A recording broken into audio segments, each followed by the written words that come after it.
to start out. I love this year's theme, don't you? Families of Faith. I've been so excited to come and listen to what the speakers were going to talk about.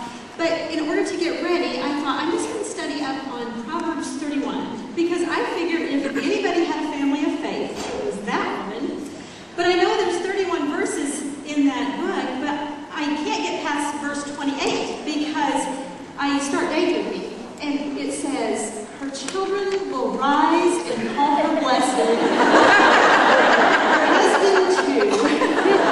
And that's how I know that God has a sense of humor. Because if those whom you cook for, clean up after, medicate and counsel, do not rise up and call you blessed, he might just give you a microphone and a stage. Well, by now, you all know that I have a husband and 4 children, and the extra long extension ladder. But what you may not know is we are a blended family, and I don't usually just go around telling people that because, number one, we all love each other unconditionally and equally, and number 2, if you know that I only gave birth to 2 of them, you're going to expect me to be in way better shape than this.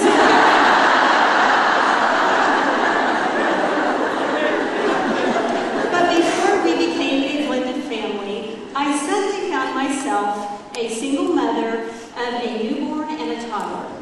And I decided to move back home to Kansas so we could be closer to family. So I took a job at a local bank. And within the first month, I received some devastating news. Apparently, the bank was going to have a Christmas party, and they were having it for employees and their spouses. So it was a little uncomfortable for me because I really didn't hardly know anybody at the bank. And sometimes when you're a shy person, when you're younger, you still kind of have that functioning shyness, but you don't want to go to a party by yourself. So a dear sister at church heard about my dilemma, and so she called me after services on Sunday, and she said, Kathy, I have the perfect young man that would love to escort you to your party, I'm sure. And I just kind of laughed, and I said, well, I doubt he'd be interested in me. But I was expecting her to say, oh, nonsense, he would be crazy not to ask you. But instead, she said, oh, Kathy, he's a starving teacher. He'll do anything for you.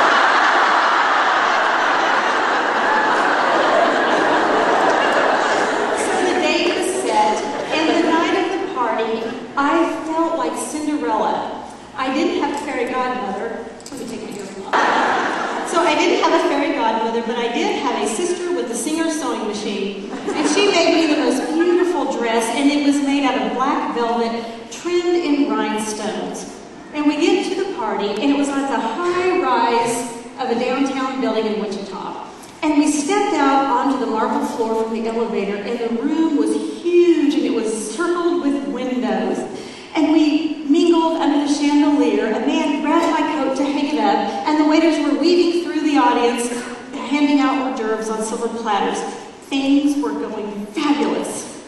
Single women, listen up. Should you ever accept a blind date, read the fine print, because my date was broken. Apparently, he was suffering a medical issue that prevented him from being out of the bathroom for longer than 20 minutes at a time. So, after about his 3rd trip to the baño, he asked me if I would like something to drink.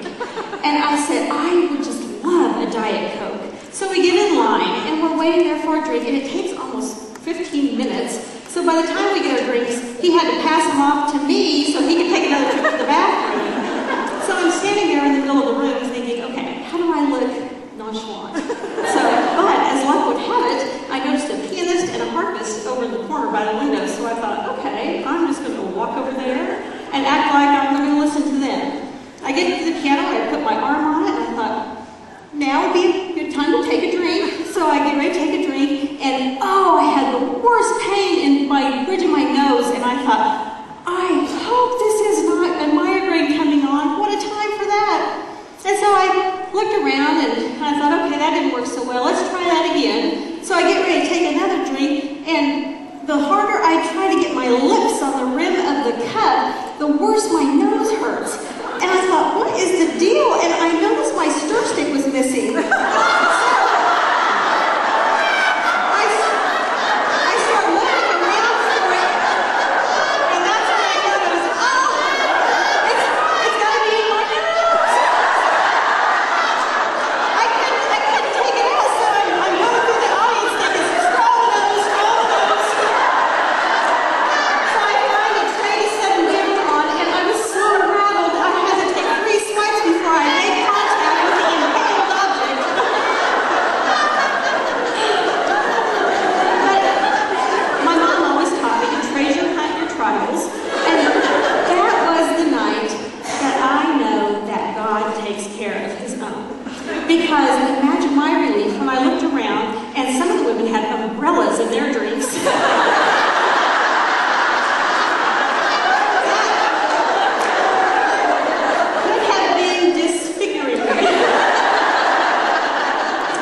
driveway, his headlights hit me, and I just waved and said, "Call me."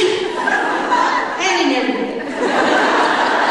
So I stayed single about 7 years, but in that time I thought, who needs a man? I'll just do things with my parents.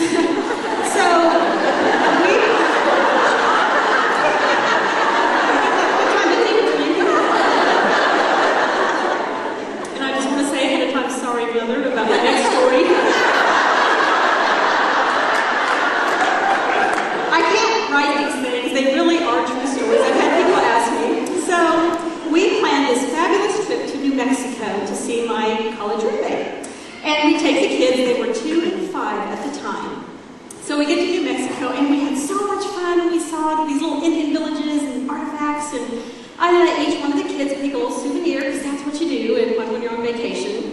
So my daughter picked this cute little beaded coin purse that an Indian tribe made, and my son just could not live without Tonto's warrior weapon. And it was a 4-foot-long bow and arrow set. It had little suckies on the end of the arrows.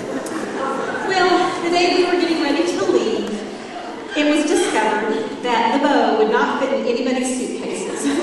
So I pulled him aside and I said, "I am so sorry, but I think we're probably going to have to leave your bow here."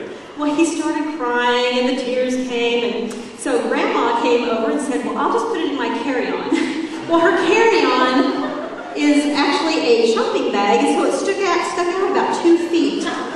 But you know how grandmas are when tears are involved. So everything seems to be going fine, and we get in line to check our bags, and my mom's sitting there, and she's looking around for the Krispy Kreme kiosk trying to score a snack before we get on the plane.